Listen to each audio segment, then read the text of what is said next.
a justiça o que fizeram na cidade. Mas a minha, você, eles tinham que pagar também, porque o meu jornal, eles pegaram o nome do meu jornal, nosso jornal Rebate, de 1966, que eu tenho documento de posse, tiraram a cabeça de um jornal louco que está até quase preso na cidade aí, com processo em cima, e colocaram igualzinho o nome do Rebate. Quer dizer, eu tenho jornais dele. Foram para o INPI para registrar como dono. Só que o INPI foi feito depois do cartório. E na época que o rebate, eu registrei o rebate, era registrado em títulos e documentos de periódicos e jornais. Então, agora você vê, mas essas pessoas ficaram 30 anos, Amanda, 30 anos mentindo, numa cidade completamente nova. Porque quem chegou de Macaé da Petrobras, jovens, engenheiros, médicos, então, essa cidade acreditava naquela cidade ali, uma cidade mentirosa, fajuta, mentirosa e falsa. Essas pessoas vão devagarzinho pagando, ainda em vida. Porque é muito. Depois de. Fulano morreu, coitadinho. Mas em vida, eles estão vendo. Tá, assim, os castelos de pedra, dessa gente de areia, castelo feito em mar, estão caindo. E você é um elemento que esteve, sofreu na própria carne, a infelicidade de conhecer essa gente, como nós conhecemos. Amigo, você falando isso, eu penso naquilo que nós sonhávamos quando éramos jovens. Você depois chegou a ser candidato a prefeito, nós fizemos uma campanha Perdemos para sua. prefeito. Você tinha um sonho de fazer uma escola agrícola em Macaé, que via as crianças pobres da periferia da cidade, né, andando pela rua e sem escola. Charutinho e outros que nós Pois é, conhecemos. então nós tínhamos esse sonho. Eu cheguei a ser candidato a vereador, a sua votação foi maior do que um prefeito, um Gerson Miranda, Foi muito. antigo, O Edson homem White também, com todo mundo. prestígio junto com o governador Roberto Silveira. Eu ganhei todo mundo. Você tem mais votos que ele. E eu tive 300... Tinha 26 anos, eu tinha 26 anos de idade, mano. Eu tive 300 e tanto mais votos do que Paulo... Não sei se está pai do Paulo...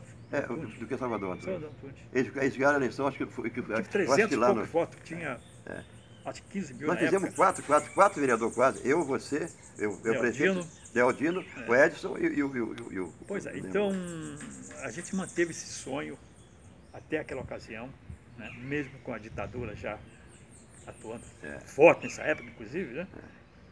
Mas eu vejo agora, rapaz, olhando esse cenário do Brasil de hoje, eu vejo quanto essa ditadura foi péssima para que o estudante Ela naquela ajudou época... essa gente a fazer o que fez com Macaé, rapaz. Alienação Destruíram total. a cidade, Armando. Não é só isso, não. Estou falando da alienação política.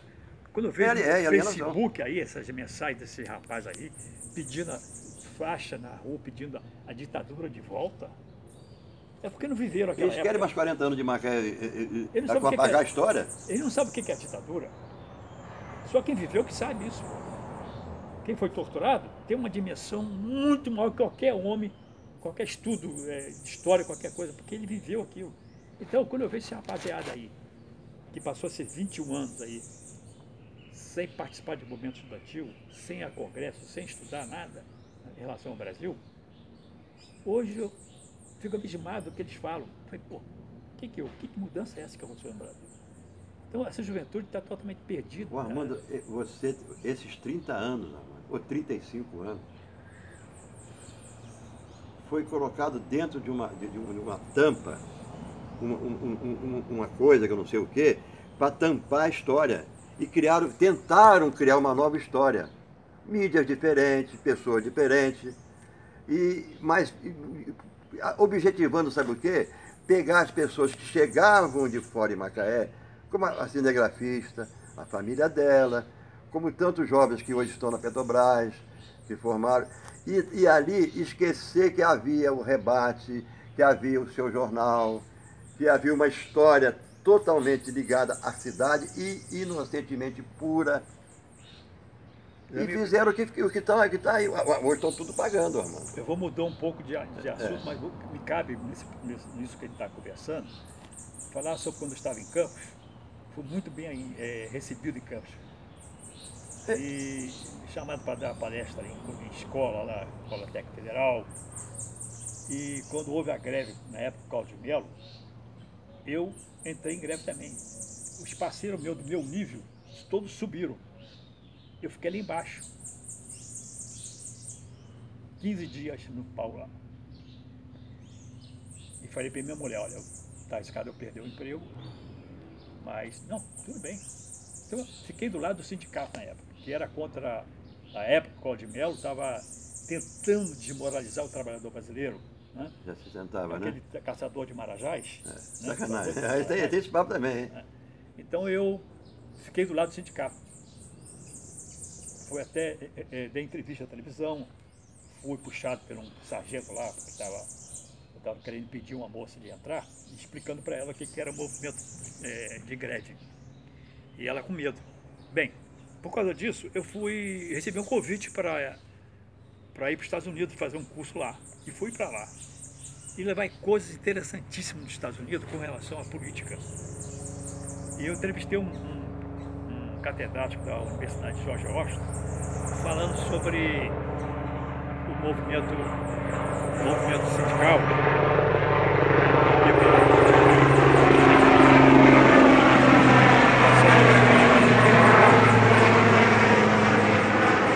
São os helicópteros que dão apoio à Petrobras, essa grande empresa brasileira, né? Será que estão filmando a gente aqui embaixo? Não, não. Mas o YouTube também não tem problema, irmão. E agora eu estou vendo aí, amigos, o próprio governo federal tentando uma forma esperta de dar recursos para o judiciário, os senhores desembargadores, suas excelências, e um reajuste salarial substancial, já definido ao longo de alguns anos. E quando eu vejo no Brasil os professores tendo que ir para a rua, enfrentar porrada de polícia, né, para reivindicar as perdas salariais, submetendo a isso, tendo que fazer greve, eu fico reparando, que democracia é essa que nós vivemos? Que é essa que privilegia uma classe, a elite, quer dizer, a classe de cima, e deixa a classe de baixo ter que correr à rua reivindicar seus direitos. Agora os bancários em Macaé estão em greve, né? Só Macaé? O Brasil inteiro. Ah, sim.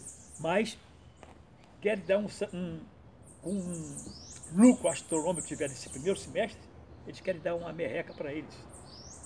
Quer dizer, então essa coisa. Aí eu perguntei ao professor, o trabalhador lá nos Estados Unidos. O trabalhador brasileiro, quando vai reivindicar seus direitos, ele é obrigado a ir para a rua e incomodar a sociedade com greve.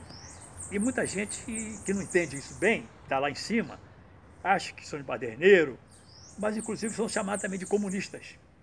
Que chamar a pessoa que é de esquerda aqui no Brasil está dizendo que ele é comunista. É fácil logo dar um nome para poder facilitar o trabalho de repressão. E ele falou, e eles são chamados também de subversivo. Aqui no Brasil, nos Estados Unidos, nós tivemos vários subversivos. Como assim, professor? Nós tivemos George Washington, Thomas Jefferson, era subversivo. Ele era subversivo para subverter a ordem justa. Aquilo me despertou, aí eu fui, puxa, isso mesmo, cara. Subverter uma ordem justa. Então, quando eu falava isso para ele começou a me dar umas explicações sobre o movimento dos Estados Unidos.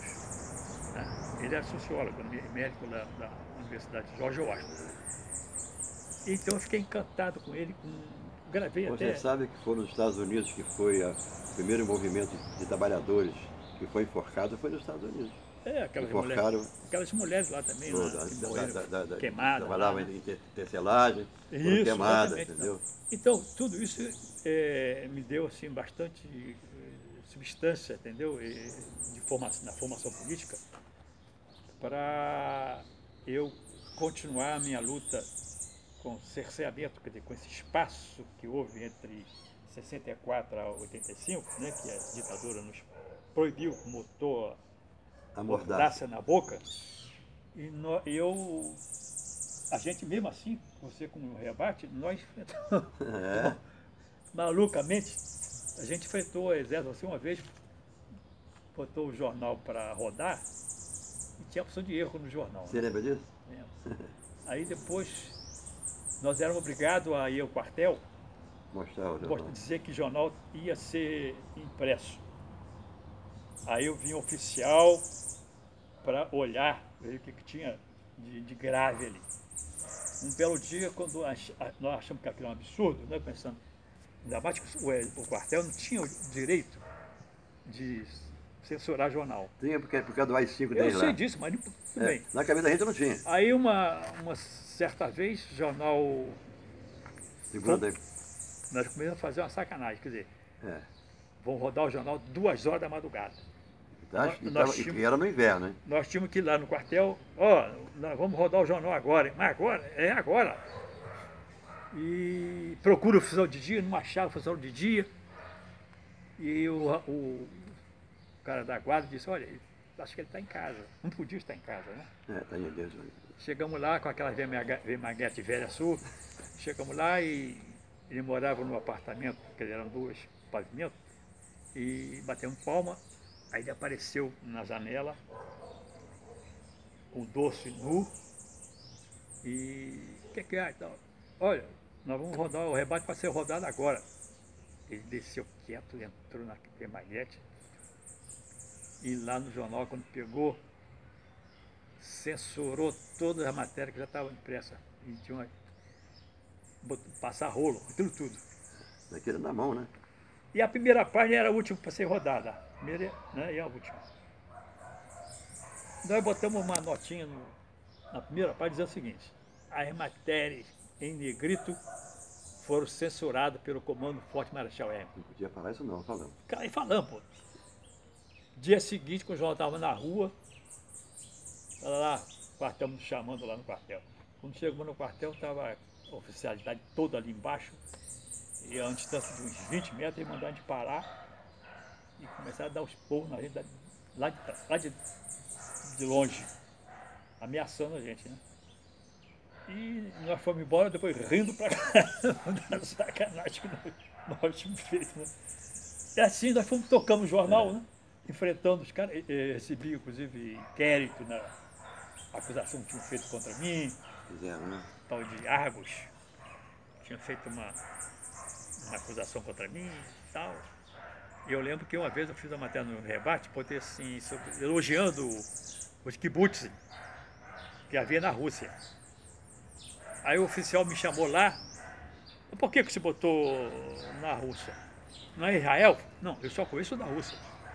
Aí, pô, ele baixou a cabeça, olhou para cima, não sabia o que fazia, né? Então a gente enfrentava o sistema, né? E eu lamento que... Mas isso tudo ficou abafado.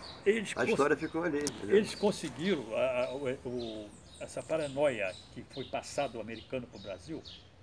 Eu vi lá nos Estados Unidos isso, que já tinha porta-aviões na costa brasileira para invadir, se por acaso o exército não conseguisse, as armas brasileiras não conseguissem aguentar a guerrilha.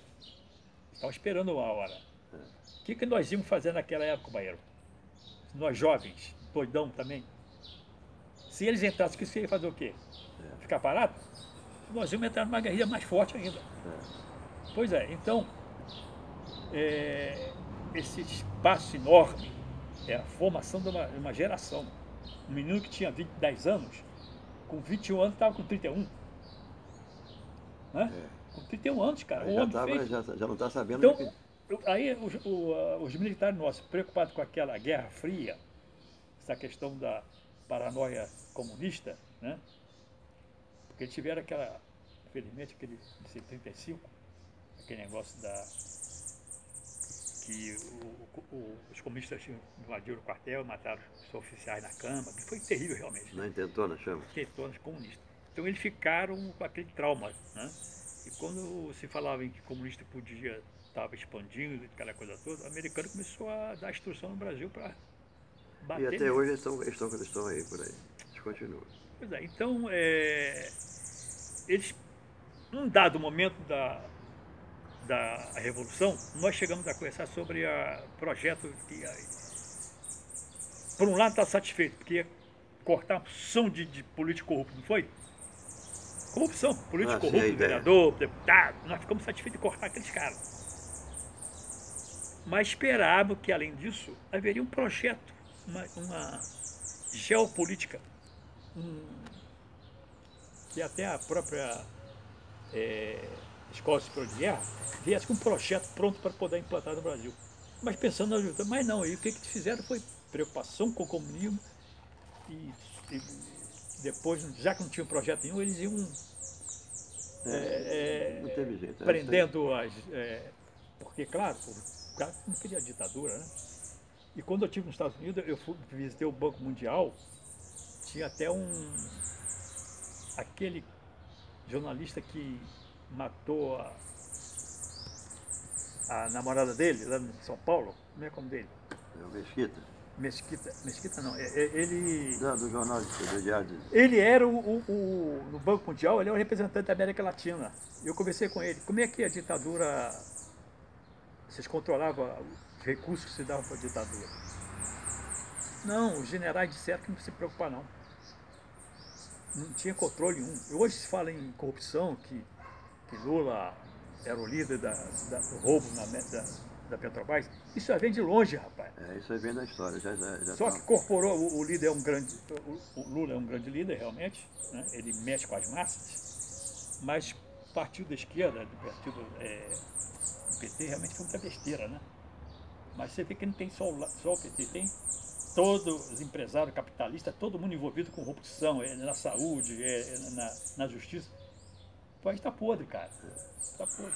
Então, eu passei por esse processo, você também passou, e hoje a gente vê essa aventura aí alienada, alguma parte expressiva da alienada. Eu não interrompendo o seu raciocínio, essa transformação que não houve com o PT, a culpa é do próprio PT, porque você foi, eu não fui partido de Brizola, mas você foi, e o que acontece no Brasil hoje é o reflexo de um partido que não soube controlar as suas ganâncias, suas ganâncias financeiras, se transformou num país, num jornal, se transformou num partido igual aos outros, com diferença da barba de um, outro sem barba. Então é o seguinte, o PT não fez a transformação, então pagou para ver.